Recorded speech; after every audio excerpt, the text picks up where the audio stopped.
مولانا فضل الرحمان کا 7 روزہ دورہ بنگلہ دیش اس اعتبار سے تاریخی اہمیت کا حامل رہا کہ اس میں نہ صرف پاکستان اور بنگلہ دیش کے تعلقات کو مستحکم کرنے کے عملی اقدامات دیکھنے کو ملے، بلکہ امت مسلمہ کی وحدت، مذہبی ہم آہنگی اور خطے کے عوام کے مشترکہ مسائل پر بھی واضح پیغام دیا گیا۔ 11 نومبر 2025 کو مولانا فضل الرحمان اپنے رفقا کے ہمراہ ڈھاکہ کے جلال شاہ ایئرپورٹ پہنچے، جہاں ان کا پرتپاک استقبال کیا گیا۔ 13 نومبر کو فریدیہ مدرسہ جامعہ انسٹیٹیوشن ڈھاکہ میں مولانا سید اسد مدنی رحمہ اللہ کی یاد میں منعقدہ عظیم الشان کانفرنس سے مولانا فضل الرحمان نے خطاب کیا، جہاں مولانا مدنی فدائے ملت فاؤنڈیشن بنگلہ دیش کے صدر مولانا مسرور حق بھی موجود تھے۔ اس موقع پر گفتگو کرتے ہوئے مولانا فضل الرحمان نے کہا، جغرافیائی دنیا منقسم ہو سکتی ہے،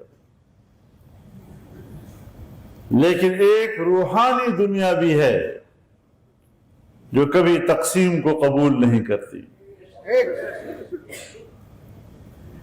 ہم ایک روحانی دنیا کے شہری ہیں۔ بدیشی حکمرانوں کو ملک سے نکالنے کے لیے جو قربانیاں ہمارے اکابر نے دی،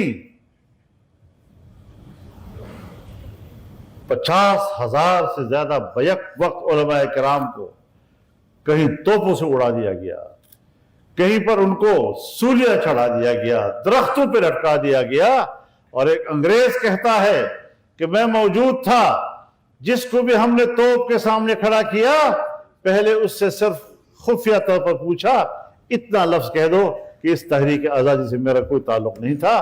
کہتے ہیں سب اڑا دیے، لیکن کوئی ایک آدمی اس کے لیے تیار نہیں ہوا کہ میرا اس تحریک سے تعلق نہیں تھا۔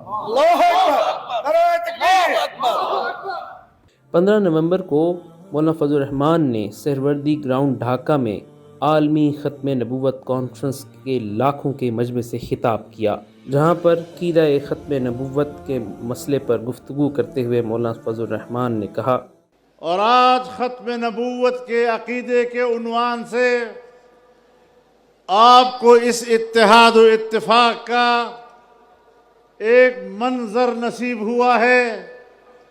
انشاءاللہ ہم آنے والے مستقبل میں اس کے اچھے نتائج اور کامیاب نتائج کی توقع رکھتے ہیں۔ 16 نومبر 2025 کو جامعہ اسلامیہ حلیمیہ مدھی پور منشی گنج بنگلہ دیش میں درس بخاری کی تقریب میں مولانا فضل الرحمان نے شرکت کی۔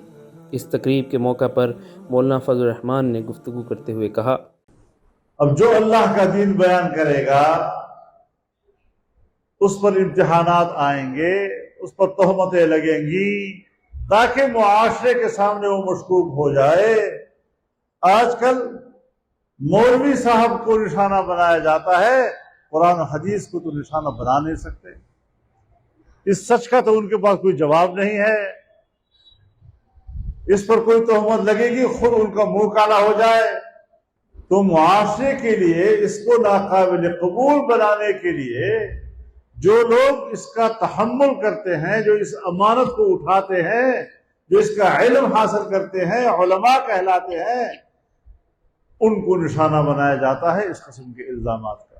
17 نومبر کو قائد جمعیت مولانا فضل الرحمان سہلٹ پہنچے۔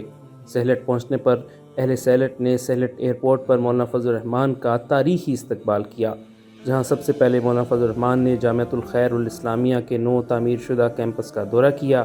یہ دورہ مولانا مفتی عبد المنتقم صاحب کی دعوت پر ان کے ادارے جامعۃ الخیر سہلٹ کے زیر اہتمام عالمی فلسطین کانفرنس میں شرکت کے لیے طے پایا تھا، جبکہ 18 نومبر 2025 کو جمعیت علماء اسلام بنگلہ دیش کے زیر اہتمام چائنا فرینڈشپ کنونشن سینٹر میں خصوصی تقریب سے مولانا فضل الرحمان نے خطاب کیا۔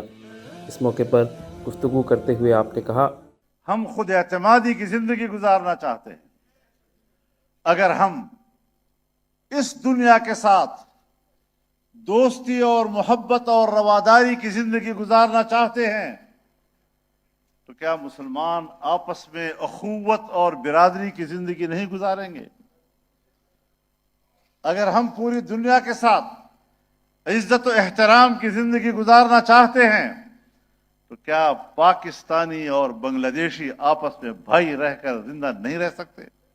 مولانا فضل الرحمان کا بنگلہ دیش دورہ نہ صرف ایک تاریخی اور تنظیمی موقع تھا بلکہ یہ خطے میں مذہبی، سیاسی، سماجی اور عوامی تعلقات کو فروغ دینے کا بھی ایک اہم پلیٹ فارم ثابت ہوا۔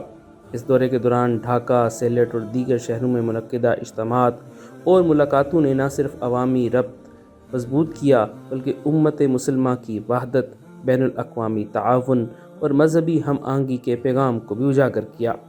خطبات اور اجتماعات میں مولانا نے ہمیشہ تعلقات میں بھائی چارے، مذہب، ماضی کی تلخ یادوں کو بھلا کر آگے بڑھنے اور مشترکہ فلاح و بہبود کی اہمیت پر زور دیا۔